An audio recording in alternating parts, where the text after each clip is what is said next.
Salve, salve, amigos e amigas! Sejam bem-vindos a mais um Mac Podcast, mais um programa totalmente excelente. Programa hoje mega especial. Vamos receber aqui o engenheiro agrônomo Marcos Marinho, que vai estar falando sobre a nova técnica do plantio do soja, né? Sobre isso que a gente vai falar. É isso mesmo? Você tem certeza? Não é o clone, não? O clone já esteve aqui, mas a gente está falando com o Marcos Marinho. O Marcos Marinho é um amigo queridíssimo. O Marcos Marinho, ele é jornalista e fez um trabalho aqui magnífico que fala dos heróis japoneses. É um trabalho lindíssimo. São mais de 439 páginas, ou melhor, 440 páginas. 440, então você pode falar que são mais de 439, porque fica mais bonito. Fica mais bonito. Marinho, seja muito bem-vindo, meu irmão. Obrigado, prazer estar aqui com você. Tá no plástico ainda aí, depois eu vou autografar para você. Prazer estar aqui contigo, te rever. Enfim, e vamos que vamos. Olha, muito legal estar aqui. Obrigado pelo convite, pelas portas abertas. E esse aí é o bichão, ó. Esse aí é o bichão. Heróis japoneses, mais de um século de história, 7 anos de pesquisa trabalhando, viagem para o Japão, entrevistando aí os artistas que participaram das séries que a gente gosta, que a gente assistia quando criança. Mas olha aí, ó. O Marinho é meu filho. O Marinho, e que filho lindo, hein, cara? Meus parabéns, obrigado, hein? Obrigado. O Marinho, eu posso deixar ele falando sozinho aqui, que ele dá conta do recado, porque não é de agora, eu sou fã do trabalho dele. Mas eu devo ressaltar aqui que a gente está iniciando uma nova fase, né? É a fase do Sinta-se em Casa. Eu acabei de descobrir isso com a inspiração do Marinho, né? Aqui no Mac Podcast, a gente tem sempre a ideia de deixar a pessoa em casa e, graças a Deus, a gente tem sido vitorioso com isso, né? Aí, internalizou de vez e a gente está fazendo aqui o Sinta-se em Casa. Então, Marinho, sinta-se em casa, estou cara. me sentindo em casa. É um prazer estar aqui com você. Maravilha. E a gente se rever e tal. A gente que já trabalhou junto. E a gente está aqui agora batendo esse papo. Pô, muito legal estar aqui. Obrigado pelo convite. Já estou me sentindo em casa. Totalmente excelente, mas vamos falar mais desse livro, cara. Esse livro, ele tem muita história, tem entrevistas, tem detalhes incríveis para falar, mas antes da gente mergulhar nas mais de 439 páginas, né? Vamos falar um pouquinho lá no início, desde quando você despertou esse interesse pelos quadrinhos, pelos desenhos, pelos personagens japoneses. É recente não, né? Não. Desde criança, né? Porque como 99% da população, eu aprendi a ler com Turma da Mônica. Sim. Turma da Mônica, quadrinhos Disney. E aí você, de repente, começa a descobrir o universo dos super-heróis. E aí, em 1988, né, a gente está entregando idade tudo aqui, 88, Rede Manchete, chegou Jaspion, chegou Changeman, me fascinei por aquilo. E aí eu comecei a consumir todo esse tipo de material, os quadrinhos, e nunca parei. Quadrinho, figurinha, brinquedo. Quando a gente é criança, a gente não tem um certo cuidado, né? E aí as revistas vão se rasgando, vão ficando velhas e tal. Eu sei que depois de uns anos, quando eu cresci, eu comprei tudo de novo. Me livrei das antigas que estavam já velhinhas e tal, vendi e tal, eu comprei, procurei, fui garimpar na internet, em sebo, e quando eu encontrava uma edição melhor que a minha, melhor conservada que a minha, aí eu comprava e refiz a minha coleção toda e comecei a mergulhar cada vez mais. A internet me possibilitou isso, encontrar coisas que eu não conhecia, reencontrar o que eu já conhecia, né, os vídeos, os filmes, e encontrar também as produções de antigamente, de como isso começou, coisa que nunca chegou ao Brasil. E aí nessas pesquisas eu achava muita coisa errada. Não que eu não quero ser dono da verdade, não é isso. Mas assim, às vezes você mergulhando, pesquisando, você encontrava uma série, por exemplo, que às vezes tinha o nome de um personagem errado, ou tinha o nome de um artista que participou dessa produção com algum erro, com alguma grafia, uma letra, ou o que seja. Então eu comecei a reunir esse material. Comecei a ver, não, isso aqui não tá legal, isso aqui tá bom, isso aqui não tá, isso aqui tá, isso não tá. E comecei a ter ideias, assim, de querer... Eu sempre quis fazer alguma coisa voltada para isso. ao longo da minha carreira, cheguei a escrever algumas reportagens sobre produções, algumas resenhas de filmes e tal, e alguma coisa voltada para super-heróis. Trabalhei na Animax, que foi uma revista, na segunda versão da Animax, né, que foi uma revista de animação japonesa. Escrevi para sites de super-heróis, mas eu queria algo mais. Eu queria fazer um material que servisse de pesquisa, né? Porque o livro está aqui hoje, mas hoje são mais de 100 anos de história, mas daqui a um tempo serão mais de 200, 300. Então o que eu quero é que as próximas gerações que se interessem por esse universo, como eu me interessei, como eu me interesso até hoje, tenham um material de referência, tenham um material, um livro que sirva de pesquisa para você buscar e encontrar alguma informação sobre coisas de décadas passadas que você não acha mais com tanta facilidade na internet. E, enfim, alguma informação que sirva para você divulgar ainda mais, propagar ainda mais essa cultura, porque isso é uma coisa que não acaba. Ela vai continuar crescendo, já são mais de 100 anos de história, e todo ano a gente tem novas produções, a gente tem novos artistas envolvidos, novos roteiristas, diretores, novos personagens que estão sempre aí aparecendo. Então eu pensei nisso, eu queria fazer uma obra jornalística, e dessa ideia surgiu esse livro, que hoje no Brasil, Claudinho, não existe nada igual. Não existe nada, não existe nenhum livro, nenhuma obra brasileira tão abrangente quanto essa, porque aqui eu estou falando desde o início, como surgiram os primeiros personagens, que antes da televisão eles começaram no teatro. No Japão tem o Kamishibai, que é uma cultura tradicionalíssima, forte até hoje, que é o teatro de papel. Fica um artista numa praça, por exemplo, um contador de histórias, mostrando figuras, gravuras, né? E nessas gravuras tem lá os desenhos e ele vai contando uma história para as crianças que se reúnem ali em volta dele, mostrando essas gravuras. Então os primeiros personagens surgiram aí. E foi desse teatro do Kamishibai que os personagens partiram primeiro para o cinema mudo, depois para o cinema falado, para os quadrinhos, para a televisão, para o cinema e hoje para o streaming. E é uma coisa que não para de crescer. Que maravilha, né? Então, essa obra, né, que é um filho, as pessoas podem encontrar principalmente pelo seu Instagram, que a gente vai deixar na descrição aqui, para facilitar a rapaziada que quer conhecer melhor, que quer ter esse trabalho que é fruto de pesquisa, e uma pesquisa que foi até o Japão. Bicho, você foi até o Japão, foi fácil? Como é que você chegou lá? Qual a maior dificuldade que você teve, fora as horas de voo, fora o preço da passagem, né? Destaca um dos problemas aí que você teve nessa aventura no Japão. Rapaz, uma coisa muito engraçada, né? No Japão, quando eu fui comprar a passagem, tirei o visto, aí entrei na agência, né? Agência de viagens. Tudo bem, eu quero uma passagem para o Japão. Aí o cara da agência chegou e falou: você quer ir para o Japão? Olha, nós temos pacotes maravilhosos. Temos um roteiro incrível. O que você tem? Aí o cara começou a mostrar os roteiros lá, né, com os pontos turísticos do Japão. Olha, tem aqui o Monte Fuji, tem não sei o quê, tem isso, tem aquilo. Eu falei, pô, cara, legal. Mas olha, eu quero ir aqui. Aí eu já fui com a minha lista.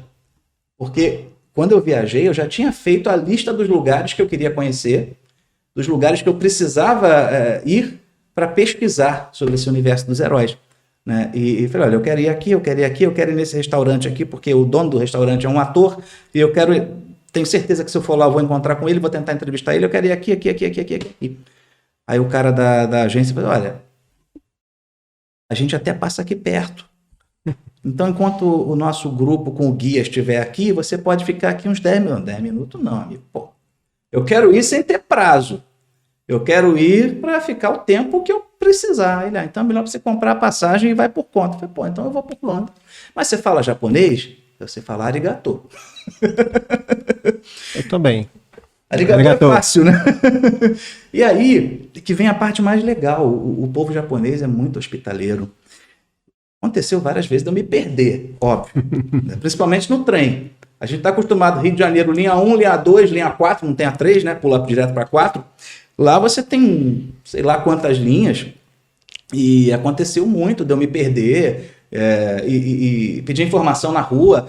E acontece muito, você está indo para o norte, aí descobre que o lugar que você queria ir, na verdade, é no sul, você pede informação, a pessoa para conversar com você, se a pessoa não sabe falar inglês, porque eu me virei com inglês lá.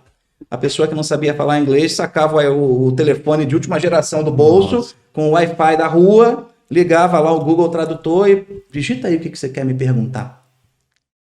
E aí, e fora quando eles não mudam o próprio trajeto. Eu estou indo para lá, mas eu queria ir para o outro lado. A pessoa que estava indo para lá também fala, não, eu te levo.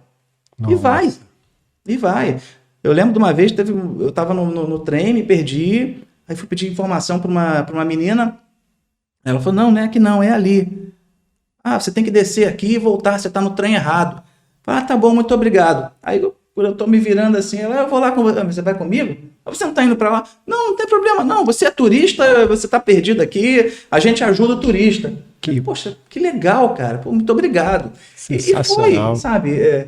E daí eu fui nessa aventura e fui percorrendo os lugares, fui em pontos turísticos. Uma coisa que eu coloquei no livro, eu fiz um guia de turismo para todo fã de super-herói japonês.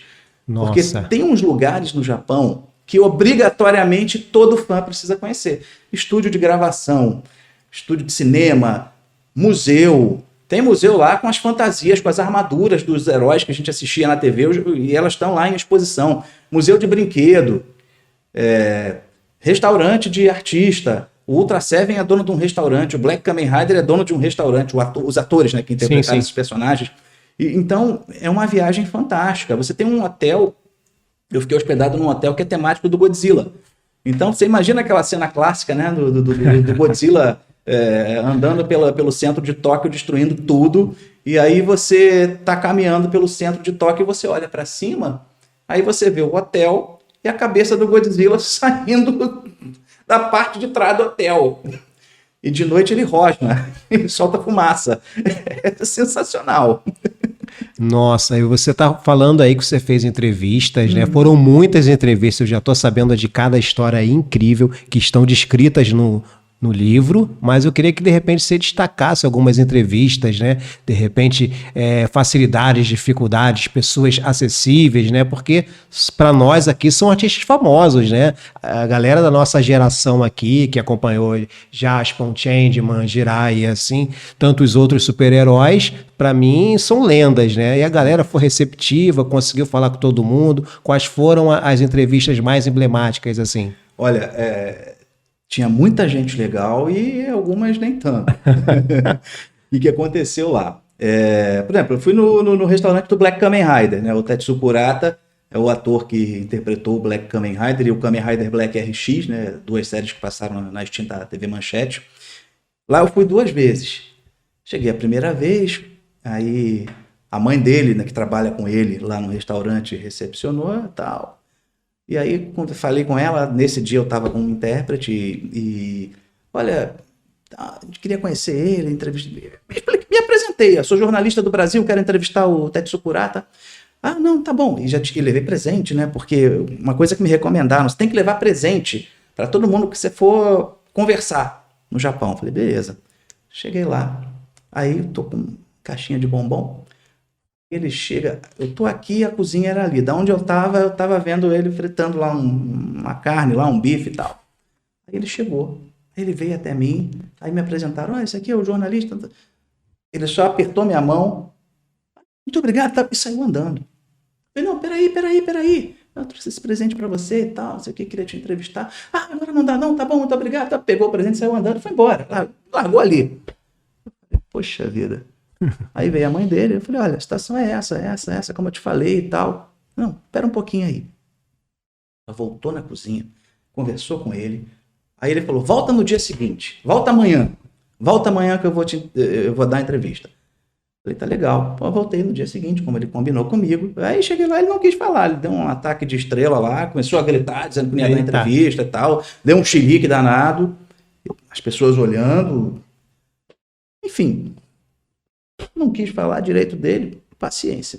Agora, em contrapartida, eu fui em outro restaurante do Koji Moritsugu. Koji Moritsugu é um ator extremamente consagrado, é o ator que fez o Ultra Seven, série clássica, né, da década de 70, e muito famosa nos anos 70. E o que aconteceu? Ele me recepcionou tranquilamente, conversou, bateu papo. Eu estava lá almoçando no restaurante dele. Imagina a situação, na mesma mesa, eu, e na minha frente ele e a filha dele do lado, a filha dele falando com inglês um pouco arranhado, mas traduzindo a nossa conversa. Aí ele começou, não, porque essas séries atuais é bonito, porque tem muito efeito especial, é bonito para as crianças, mas não é como antigamente. Na minha época a gente atuava na raça, na minha época a gente atuava de verdade, era ação de verdade, aquele papo de veterano, sabe, de falar que no meu tempo era melhor. Enfim, e ele foi uma pessoa super simpática. Conversei com os Flashman, né, os atores dos Flashman. O Red Flash era o líder da equipe, o Tuta Tarumi. Ele foi o meu contato desde o início. Eu entrei em contato com ele, falei, olha, eu estou escrevendo um livro, a situação é essa. Ele, vou ver o que eu posso fazer e tal, não sei o quê, papapá. De repente ele chega lá e ele aparece com a Sayoko Hagiwara, que foi a atriz que fez a Nefer, que era uma das vilãs. Aí ele vira para mim e fala assim, olha, o Green Flash está chegando aí, que era o verdinho, né, o Kenshiro Uemura. Ele falou, olha, ele pediu desculpas porque ele vai chegar um pouquinho atrasado, mas daqui a pouco ele está chegando. E apareceu, do nada ele chegou lá. E aí logo depois chegou outra atriz, a Miyuki Nagato, que fez a Urki, que era outra vilã. Ou seja, e aí a gente bateu um papo e eles começaram a contar histórias de bastidores. Aí começaram a falar dos erros de gravação, os efeitos especiais, que hoje em dia é mole, né? Quer dizer, mole entre aspas, né? Comparando com o trabalho do artista. Porque antigamente os caras tinham que dar altas piruetas, cambalhotas, é claro que isso ainda existe. Só que hoje muita coisa é computação gráfica, né? É o fogo feito no computador, é o laser feito no computador. E as atrizes contando lá que, dando cambalhota, de repente o cabelo começa a pegar fogo, porque tinha uma pólvora, uma canaleta de pólvora que estourou e pegou na peruca. E a fantasia começou a queimar. Sensacional, sensacional. Aí o Red Flash falou, olha, eu não sei porque eu sempre tinha que me molhar. Eu falei, mas por que não? Às vezes eu estava andando do nada e toda hora acontecia alguma coisa que eu tinha que me jogar num riacho, num lago, porque os produtores, não sei o que eles queriam tanto que eu me molhasse, que eu tinha que ficar sempre lá tomando cuidado para não ficar resfriado. Sensacional. Sensacional. Eu fico imaginando, cara, todos os detalhes, né, já contidos aqui no livro e histórias, inclusive, que eu fiquei muito curioso, né? Um dos personagens mais conhecidos aqui no Brasil, sem dúvida, é o Jaspion, né? E você conseguiu entrevistar o Jaspion? Como é que foi? Teve alguma dificuldade? O Jaspion foi o seguinte, o Jaspion, ele largou o meio artístico. Ele não quer mais saber do meio artístico, tem uma certa mágoa, né? O Ricardo Kurosaki, que é o ator que interpretou o Jaspion, porque o que aconteceu? Muitos desses artistas, eles começavam a carreira como dublês e os caras iam se aprimorando, iam estudando teatro e daí viravam atores. Foi o que aconteceu com ele e com tantos outros. Só que o Kurosaki, ele reclamava das condições de segurança. Tanto que tem um ator que era amicíssimo dele e ele ficou tetraplégico durante as filmagens de Exedraft, que é uma série inédita no Brasil. É a continuação de um Inspector e Soul-Brain. Um Inspector e Soul-Brain, aqueles heróis policiais, né, que se transformavam dentro da viatura, as duas passaram no Brasil na Manchete. Exedraft é inédita no Brasil.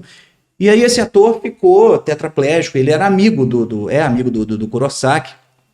E o Kurosaki, o Jaspion, ele sempre reclamava dessas condições de segurança, né? Ele queria melhores condições, tanto para ele quanto para os outros atores. Enfim, ele acabou rompendo com a produtora, com a Toei Company, o estúdio responsável. Enfim, e muita gente procura ele para falar, para querer, já tentaram trazer ele aqui para o Brasil para participar de eventos, ele sempre recusou, enfim. E aí eu estava no Japão, eu falei, eu já tenho, é minha obrigação tentar entrevistar o Jaspion. Quando eu fui conversar com os Flashman, o Green Flash, perguntando, e o que você vai fazer mais aqui no Brasil? Você vai ficar quanto tempo aqui em Tóquio e tal? Eu falei, eu vou para Okinawa a semana que vem. Okinawa, aquela ilha maravilhosa. Ele, o Jaspion mora lá. Opa! Eu falei, eu tô sabendo. Eu vou lá justamente por causa disso. Ele, você quer entrevistar o Jaspion? Eu falei, claro que eu quero entrevistar o Jaspion. Você consegue fazer isso para mim? Ele, não, vou ligar para ele Olha que sensacional. O Green Flash dizendo que ia ligar para o Jaspion para ele dar entrevista para um jornalista brasileiro. Inédito isso. Eu falei, pô, sensacional. Eu falei, não, beleza. Vou ligar para ele. Aí passaram uns dias e ele depois retornou dizendo que, olha, infelizmente, ele agradeceu o convite, mas disse que infelizmente não vai poder porque está no verão, a gente está no verão e ele é instrutor de mergulho. Ele é guia de mergulho, melhor dizendo. Você vai lá, ele tem uma agência, você quer dar um mergulho com o Jaspion, você compra lá um pacote, mergulha com ele lá pelas praias de Okinawa. Então, por conta disso, ele falou que está muito ocupado, ele disse que até daria entrevista, mas ele não vai rolar por conta disso aí. Eu falei, tá bom, agradeci, só que eu estava lá. É minha obrigação tentar. Então, olha, estando lá, eu tentei ligar, mandei e-mail, mandei mensagem, ele não respondeu. Então, o que eu vou fazer? Eu vou tocar a campainha. Vou tocar a campainha, porque a agência dele... Né, a escola, o lugar onde ele vende os pacotes, de um lado tem duas entradas o imóvel, a casinha. De um lado é a entrada da casa dele, do outro lado é a entrada de onde ele vende, onde ele trabalha, o escritório dele. Aí eu cheguei lá, toquei a campainha, ninguém atendeu. Mas aí no Japão, uma coisa engraçada é porque tem uma tradição que as pessoas não entram de sapato dentro de casa. E tinha um par de chinelos ali na porta da casa dele. Tinha uma sandália ali na porta da casa dele. Falei, opa, deve ter gente em casa. Tem chinelo na porta. Quando eu toquei a campainha, os cachorros começaram a latir. Ele cria cachorros. E eu comecei a escutar uns passos. Eu falei, pô, tem gente em casa. Tem gente em casa. Tô tocando a campainha, nada. Tocando a campainha, nada. Aí eu fui pros vizinhos. Tinha uma casinha do lado e tinha uns vizinhos ali jogando bola no quintal. Aí eu chego, tudo bem? Bom dia, boa tarde. Conhece ali o seu Kurosaki? Não conheço não. Não conhece o Kurosaki? O Kurosaki, pô, ex-ator foi o Jaspion. Jaspion? Você nem sabe o que é Jaspion, né? Porque a série é de 85. Enfim, já se passaram alguns anos. Muitos anos. E aqui no Brasil ele é um fenômeno. Lá Sim. Ele fez um sucesso mediano. Foi só mais uma série, né? Aí, não, a gente não conhece. Pô, eu toquei a campainha, nada. Perguntei pro vizinho, nada. Eu falei, já tô lá. Já tinha mandado e-mail, ele não respondeu. Tentei ligar, não atendeu. Eu comecei a gritar, Mr. Kurosaki! Kurosaki-san! E eu só escutava os passos. E os cachorros aumentando lá o latido. Eu, Mr. Jaspion! Aí pronto, não apareceu. De repente passou uma viatura da polícia. E chovendo, né? Começou a chover de repente. Aí eu fiquei abrigado embaixo da marquise ali, na porta do Jaspion. E aí parou de chover, falei, não tem jeito, toquei a campainha, chamei. Tudo indica que tem gente em casa. Ele não abriu, eu vou embora. Aí quando eu tô atravessando a rua, vem a viatura da polícia. Rapaz, passou a viatura, 2 policiais, um dirigindo e o outro no carona. Os caras me olharam dos pés à cabeça, amarrando a cara assim, sabe? Fazendo aquela cara de mal, né? Só faltou rosnar. Eu olhei e falei, caramba, o que esses policiais estão fazendo aqui? Os caras vão me parar. Aí eu olhei para um lado, olhei para o outro, falei, tô nem aí, vou fingir que não é nem comigo. Atravessei a rua, continuei andando, fui andando, passei pela viatura, atravessei a rua, aí tinha uma lojinha ali perto, uma máquina de refrigerante, né, que lá, tudo quanto é canto tem essas máquinas de refrigerante, e nessas máquinas lá tem de tudo, né, desde jornal a comida congelada, refrigerante, sorvete, tudo.